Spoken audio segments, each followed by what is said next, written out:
meaning of Christmas, Act 1.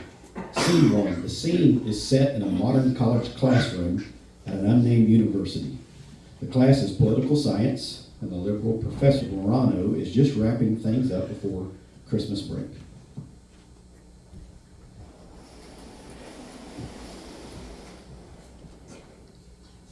Okay, class, that about wraps things up for today and actually for this semester of political science. When we come back from the holiday break, we will be discussing what the greatest threats to American society and the way of life as we know it are. So, just to get you thinking and your small little minds about it before we get back, does anybody have any ideas about what it might be right now? Yes, Jeff. I think it's our national debt. I mean, when I was born 19 years ago, it was around $6.5 trillion, and now it's over 31 trillion. And if I understand right about bonds and things, which I do, there are a bunch of foreign countries that own our debt, especially like China. And what happens if China thinks our dollar is crashing and just says, forget paying us back, we'll just take over a couple $1 trillion worth of real estate and call it even. Jeff, that is one perspective that is highly offensive and xenophobic towards the Chinese people. At least I'm sure they feel that way. Our debt is something that some people try to make an issue of. Anyone else? Yes, Taylor. Professor Morano, I personally believe that the biggest threat facing America has to be our national health care. I mean, before the pandemic, you had chemicals in our water, in our environment, and our processed foods that are causing cancer. And you have vaccination shots that some really convincing studies said were causing an epidemic of autism in our kids. You've got all the radiation on our phones and devices to deal with. Yeah. And now you've got the COVID vaccines that New York just declared unconstitutional, and young people that got the shot are suddenly dropping dead all over the world. We have literally got to do something about this stuff, or we are all literally going to die. Emphasis on literally. And if you're dead, you have lost a very important part of your life. Taylor. Are you on the college drama team? No. Why? Just thought I'd ask. You might consider it. No way. I literally hate drama. I can tell. Anyone else? Well, I think it's a threat of violence from a lot of places, like radical Islam, countries like North Korea, China, and Russia. I know ISIS has been reduced from what it was, but they're still active every day in Iraq. And you have the cartels that are still active here. They're sometimes kidnapping people and stuff. I mean, they're climbing in your windows, snatching your people up. So you gotta hide your kids or whatever. Yeah. Everything's just starting to be so violent and lawless. It seems that we could be at another civil war or war with another country or attacked by terrorists again before you know it. Yeah. Well, Bubba, we do not use the term radical Islam at this university for your future knowledge. However, I do agree that extremist and fringe elements pose a definite threat. So, good point. Yes, Zoe. Well, I know it's not like a real popular issue, but there is a rising problem with homelessness in America, and even around the world in many places. I know the recent flooding in Pakistan has destroyed or damaged hundreds of thousands of homes, affecting over 33 million people.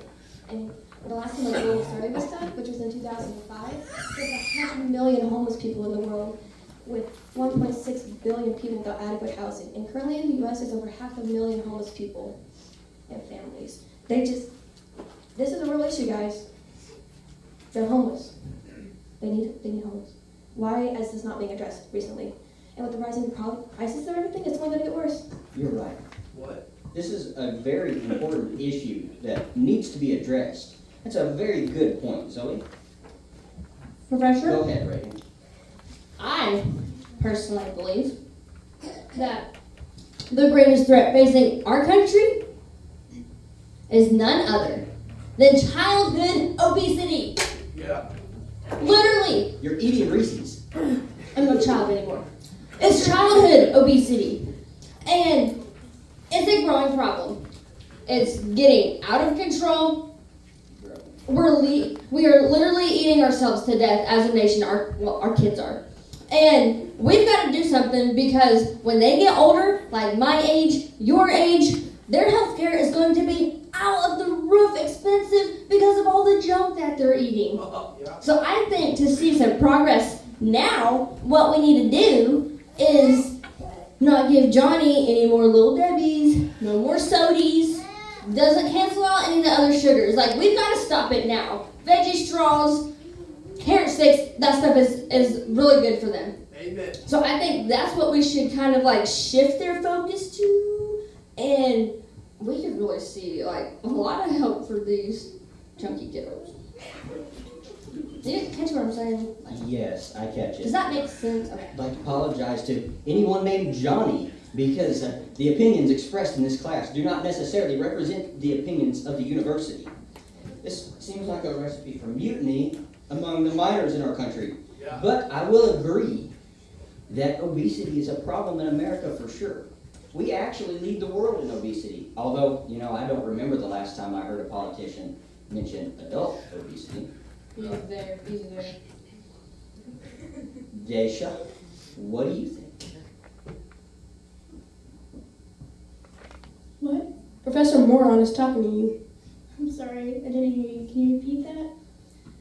Yeah, I'm sure you didn't. Honestly, Miss White, if you want to have any chance of passing this class, you need to ditch the earbuds and start paying attention. Sorry. I said, what do you think the greatest threats facing America and the way of life as we know it are? I don't know. I think childhood obesity is probably the worst threat. What did I say? Do you hear an echo in here? Yeah, sure, I guess. And I also think we've got to get our education straightened out, because according to our World Economic Forum report, we recently ranked 27th out of 30 countries in education. Another report had us at 31st out of 34 in math and science, and 17th out of 20 in reading. Maybe if we didn't have so many liberals as teachers, we would have a somewhat decent education. By the way, did you know that college is free in Finland? I feel that comment was directed at me, Daisha, and I was going to commend you for your statistics. However, education is an important topic that needs to be addressed by our politicians, especially since a federal judge recently struck down Biden's attempt to cancel out around $500 billion in federal student loan debt, which would have made college free for some. And no, I was not aware that college is free in Finland. Were you planning on moving? No, just saying. Erica, I see that you finally decided to show up for class now that it's ending. Do you have anything that you would like to add? Thank you. I personally think our biggest threat is our borders and immigration. Just look at how many illegal immigrations have come through in just the last 2 years. The number is estimated at around 5 million, and around 2 million of those that have been released into our country are snuffed in. We also seized 26,000 pounds of fentanyl, 160,000 pounds of cocaine, and 360,000 pounds of meth during this time as well. Now, how many of those illegal that they're labeling on felonies? Okay, Erica, valid opinion. Amelia? Speak. Well, I think the biggest thing facing us could be the closing of the malls. I'm sure some of you have heard of some of the malls closing recently, right? I didn't hear anything about it. Well, that's kind of obvious to us. Anyway, that's just how I'll sneak up on you, just whammo, right out of the blue. And before you know it, you want to go buy something and you can't. You know, when you start closing the malls down on people, you're changing a way of life. And it seems to me that for people like you, it may not be that big of a deal, but for people like me, who care how they're perceived, it's a giant issue. Like, what if all the malls wind up closing down? Where am I going to shop? And if you say Walmart, you're cheap. A dollar store. We can tell that you care about your perception. Yes, Forrest. You guys have some pretty heavy points and everything, man. But I think you're missing it by a smooth mile. I mean, the answer is so obvious. It's staring us right in the eyes.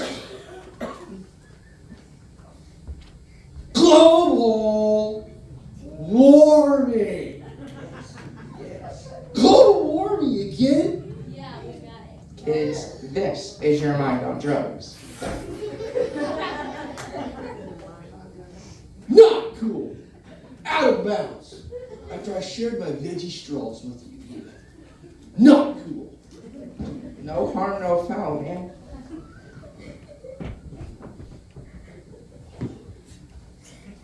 Man. I think that is definitely right. Although I think some of the class wonders if you're even serious. As a heart attack, bro. Tell them. I mean, we really got to cut our carbon footprint, or it's doomsday, man. Doomsday. That is absolutely right. I mean, global warming is making everybody so stinking crazy. I'm a guy, you're a girl, I was a girl yesterday. That doesn't work out. I mean, they're shooting each other in the face, blowing themselves up, and they're selling McRib again. Nobody wants You that. got to be kidding me. No, Bubba, no. Listen to me. Listen to the voice of green reasoning. Okay? Even King Charles, the throne, he said that global warming was responsible for the rise of ISIS. I always thought old Charles wasn't the sharpest pencil on the stack, but that proves it right there. Listen, you guys are joking right now. But when all the ficuses are gone, you're going to see. You're all going to see. Very nice, Forrest. Not entirely for sure about the McRib stuff, but you are definitely right on the other issues. Right. Well, it is definitely going to be an interesting discussion when we get back from the holidays. Have a good time. Wait, Professor, I've had my hand up this whole time, and I don't know how else to tell you I want to say something without being rude. Okay, Marissa, you know what? Go ahead. Take your 2 minutes. But when you're finished, we are going to get out early for the holidays, so just bear that in mind. I think the greatest threat to our nation is God's judgment against our wickedness. We have systematically removed him from our society and placed us right in the path of his judgment. In fact, it says in Proverbs, righteousness exalteth a nation, but sin is a reproach to any people. You know what? Look, we get it, okay? You're a goody two-shoes Christian who thinks that your Christian God requires you to scare everybody into living his morals, or he'll rain down fire and brimstone on the wicked sinners. But here in the real world, we've discovered that social progress actually begins by coming away from such narrow-minded and warped views of morality and legalism that right-wing extremists like yourself constantly spout. Amen. Well, really, I didn't say anything about morality, but since you brought it up, yeah, God did institute a moral code, and it was instituted to protect and preserve the traditional nuclear family. Anyway, I don't know what world you live in, but in this world, we're about to get a 2-week vacation for our nation's 2 major holidays, the lesser of which is New Year's Eve. What's the major holiday, Professor? Oh, Earth Day. Of course. Oh, come on, Professor. It's just one little word. You can say it. Christmas. That's right, Christmas. In fact, you should tell someone Merry Christmas, because we're about to get a 2-week vacation because my Christian God sent his son into the world in Bethlehem. And I think we should take this vacation and reflect on the true meaning of Christmas, and let God's love for us inspire more love between us.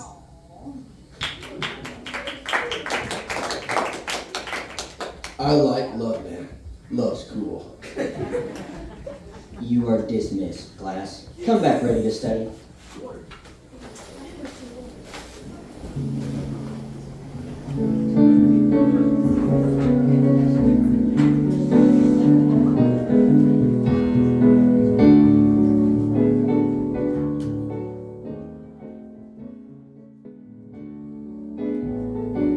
Scene 2. The scene is set in a modern living room. Marissa is babysitting Kaylee, a young girl, and they're talking. What time are Mom and Daddy gonna be home? I don't know. They just asked me to babysit for a couple hours. I think they had to finish their Christmas shopping. Are you excited for Christmas? Oh yeah, Marissa, I can't wait. You excited for all the good food? No, yeah, I'm happy about that. That's not why I'm so excited. You're excited for 2 weeks out of school. No, yeah, I'm happy about that, but that's still not why I'm so excited. Well, I'm starting to run out of guesses. Why are you excited about Christmas? Are you kidding, Marissa? It's so obvious. Presents, presents, presents. Oh, I get it. You're excited about Christmas presents.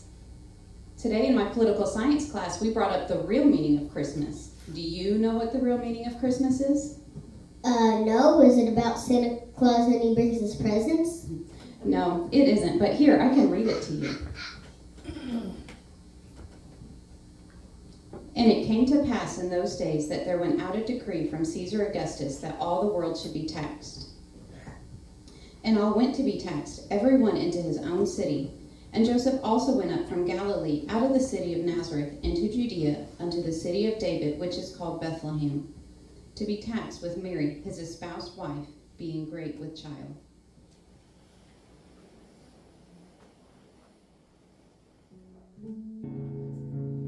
What child is this who laid to rest on Mary's lap lay sleeping?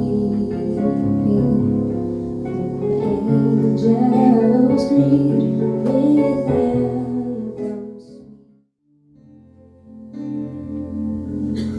Mary, did you know that your baby boy would one day walk on water? Mary, did you know that your baby boy would save our sons and daughters? Did you know that your baby boy is come to make you new?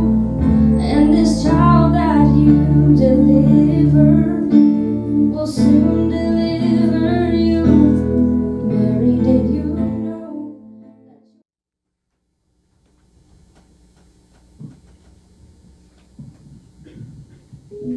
Act 2, Scene 1. The scene is set in Bethlehem at an inn. Amara and her young son Hakeem approached the inn. A couple of small children were playing over by the stable.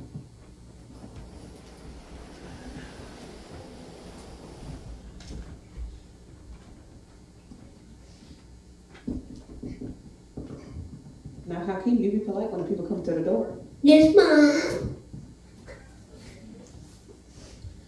Do you have the bread?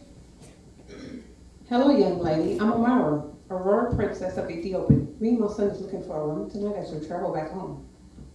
One moment, please. Let me get my father. Father, there's a royal somebody out here.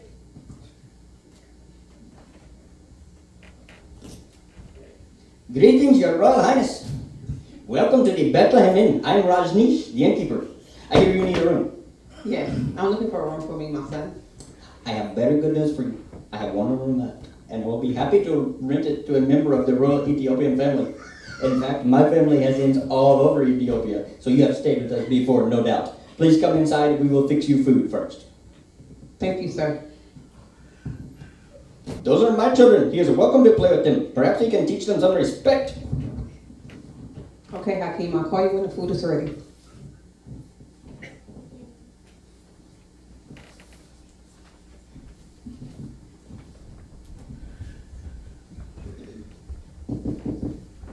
Well, Mary, it shouldn't be long until I have you in a nice warm room with hopefully a comfortable bed to lie on. Do you have the bread? The bread? Yes. Are you not from the baker? Hi, ma'am. Do you have my bread? We don't know what you're talking about.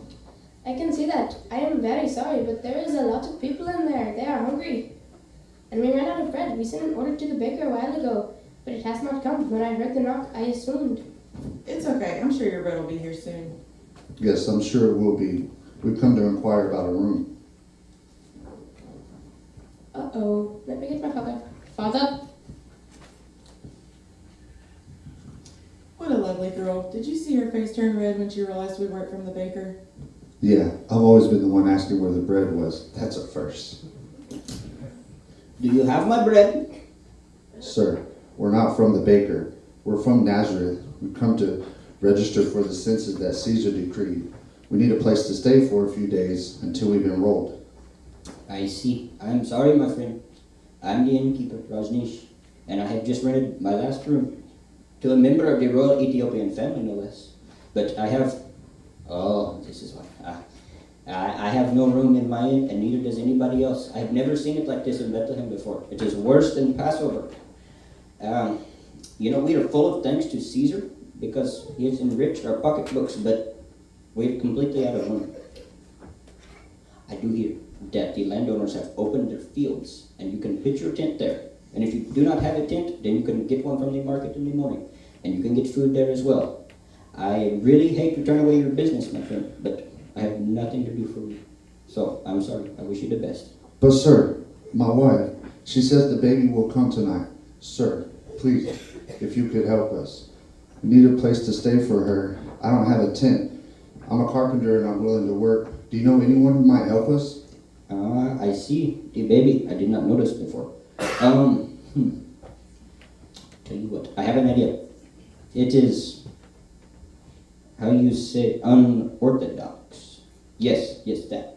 I have a stable. Now, don't say no. Don't say no. You can't say no. It's a very good deal. It is warm. Yes, very, very warm. It's dry. And it is much room. Much room. And I can even knock the animals out. You don't have to stay in everything. We'll put them out. I'll make you a good deal. And since you're a carpenter, if it's messed up, you can fix it, right? So. Yes, thank you, sir. We'll take it. Okay, well then I will send the children to get it ready. Come inside, you can get something to eat, except bread. We have no bread. We cannot get bread anymore. Right? Rebecca, come here. Yes, Papa? Prepare the stable. Kick out the animals. Clean up the mess. Bring bedding. These people will stay there tonight. Make sure you bring the bedding. They may have a baby born. You said kick, right? No, you heathen child, you cannot literally kick the animals. Remove them from the stable. Gently. Well, there went that one. Kids, get out here and help me right now. Daddy said. Those kids never listen to me.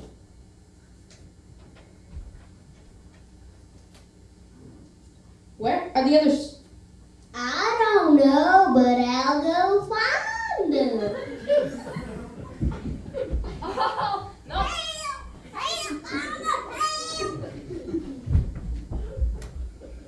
No, you are not. That is where you are wrong. We have to clean out the stable. Pardon.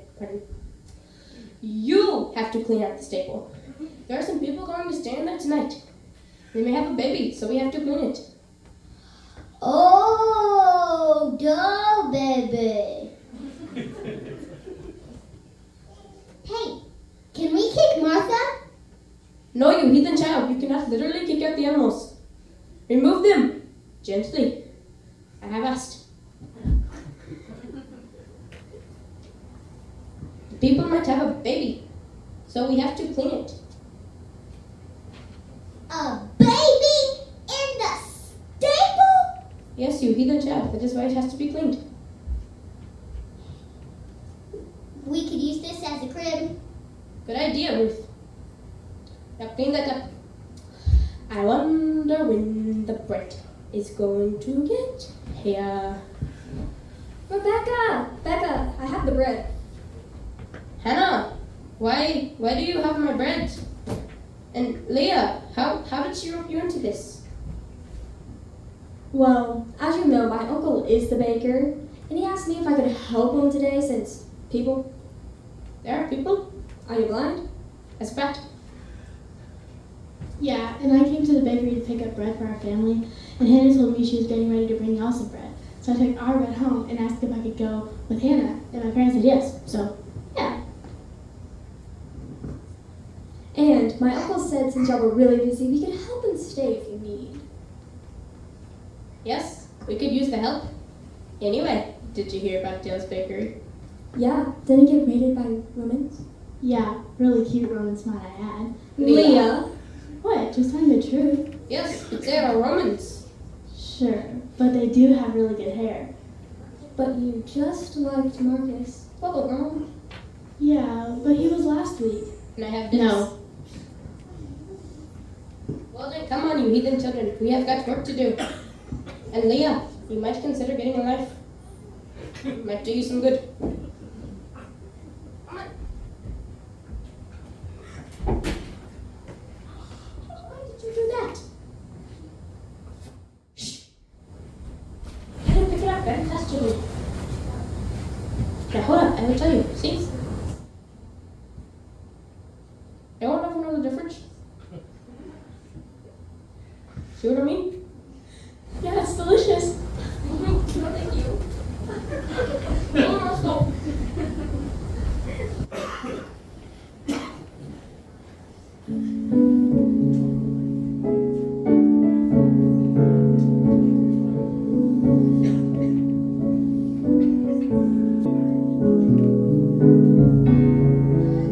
Scene 2. The scene is set in the fields outside Bethlehem. It's nighttime, and there is a small fire burning, and shepherds are sitting and laying around the fire.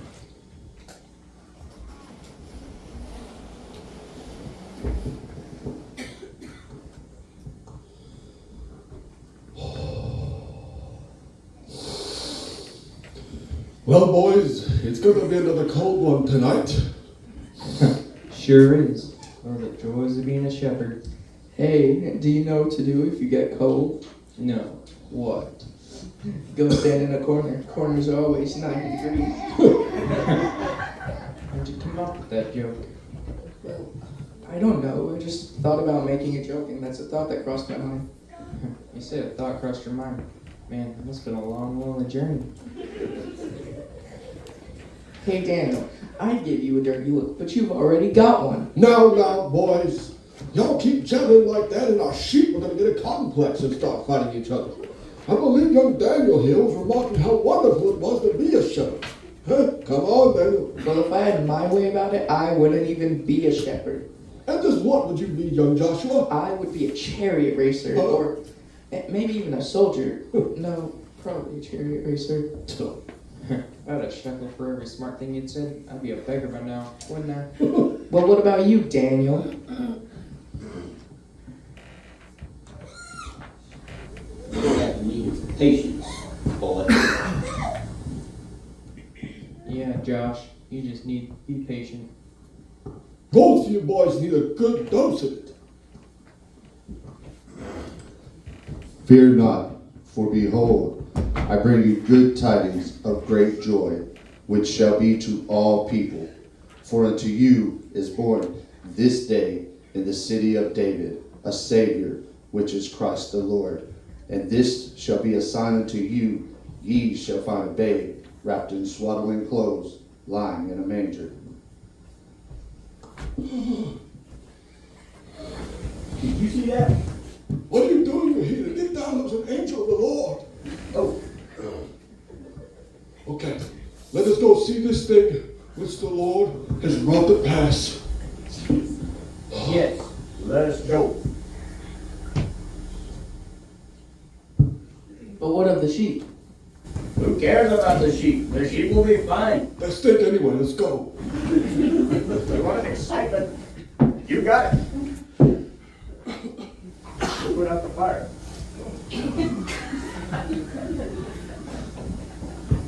It's one of those clap on, clap off deals.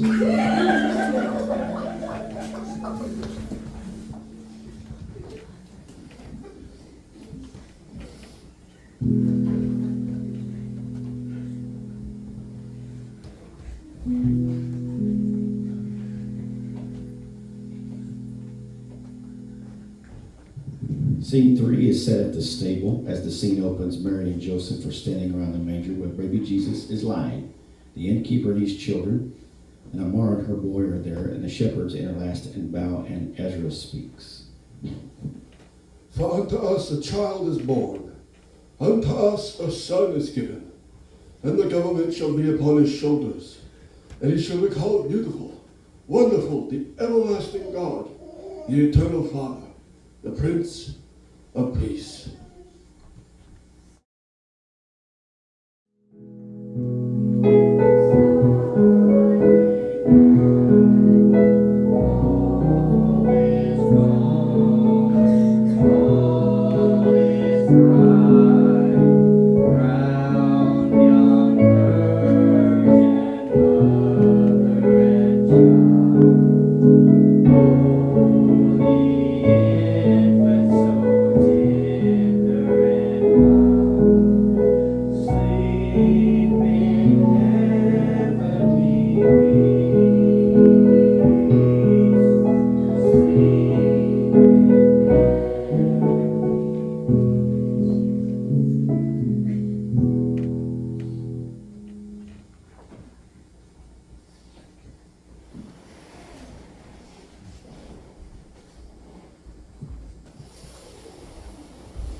set back in Kaylee's house. Marissa has just finished telling Kaylee the real Christmas story.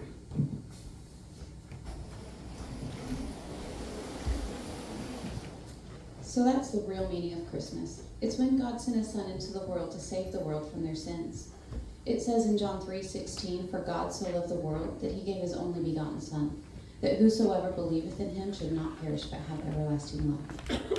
Have you ever asked Jesus into your heart? No. Would you like to? Yeah, but I don't know how. Okay, well, let's kneel together and pray.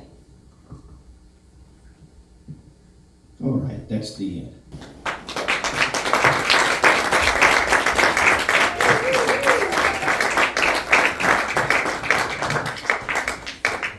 All right, we want to present our play cast tonight. They worked real hard. Give them a good hand tonight.